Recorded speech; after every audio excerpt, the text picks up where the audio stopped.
apa hukumnya melaksanakan sholat tahajud tetapi sebelumnya melakukan sholat tarawih beserta witir?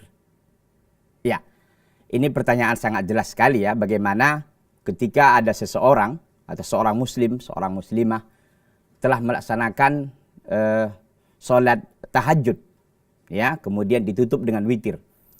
Apakah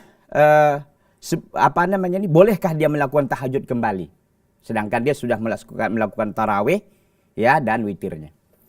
Para ulama rahimahumullahu ta'ala rahmatan wasi'atan mengatakan bahwa yang dilarang dilakukan 2 kali dalam sholat malam itu adalah al-witir.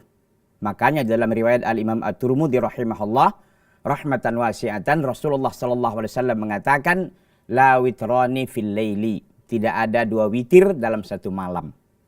Jadi ketika kita sudah melaksanakan tarawih kemudian witir bersama jamaah umpamanya, kemudian kita ingin melakukan sholat malam lagi sendiri di rumah, silahkan, tidak ada masalah, dengan catatan dia tidak melakukan witir kembali. Kenapa? Karena witirnya sudah dilakukan pada sholat yang pertama tadi.